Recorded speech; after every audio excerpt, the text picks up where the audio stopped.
খেলাপ্রেমী একজন মানুষ, আপনারা দেখতে পাচ্ছেন। তার বাড়ি লালমনিরহাট, সেজন্য তার কপালে লাল ফিতা বেঁধেছে। কিন্তু তিনি নরসিংদীতে একটি গ্রামে মসজিদে তাবলিগ এসেছেন এক মুসল্লি, কিন্তু সে খুবই একজন খেলাপ্রেমিক মানুষ। সেই সুবিধার্থে সেই কারণে তার বাড়ি লালমনিরহাট হওয়ার কারণে তার মাথায় এবং গলাতে লাল সুতো বেঁধেছে। তার জেলাকে প্রতিনিধিত্ব করছে, সে লাল সুতা বেঁধে গলায় এবং কপালে। মুরব্বী মসজিদের তাবলিগ সে এসেছে, আপনারা দেখতে পাচ্ছেন সে আসছে এলাকায় মসজিদে তাবলিগ, কিন্তু সে ফুটবল এমন একটি খেলা, তার সেই অতীতে সে ফিরে গেছে এবং সে লেফারির দায়িত্ব পালন করছে ছেলেদের সাথে, গ্রামের ছেলেদের সাথে সে লেফারির দায়িত্ব পালন করছে। তা আঙ্কেল, আপনার নাম কি?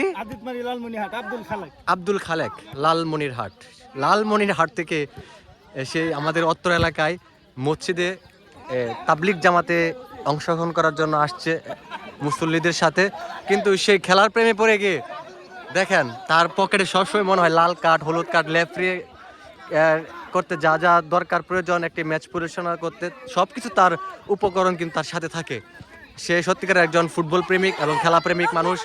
মুরব্বী পিছন দিয়ে লালমনিরহাট তার জেলাকে প্রতিনিধি করার জন্য সে কিন্তু মাথায় লাল পটকা বেঁধে আছে, কারণ তার মুরব্বীর বাড়ি কিন্তু লালমনিরহাট।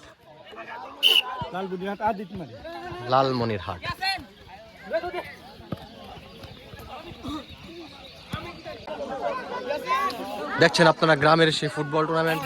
চাচা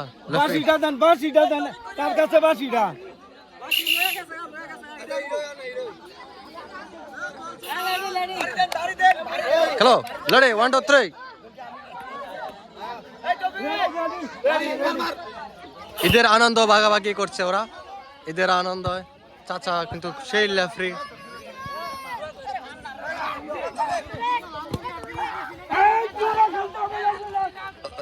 দেখতে পাচ্ছেন আপনারা লেফারিকে,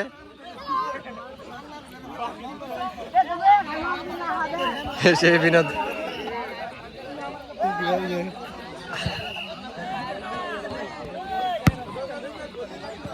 ঠিক আছে, সরাসরি সম্প্রচার হচ্ছে, ঠিক আছে।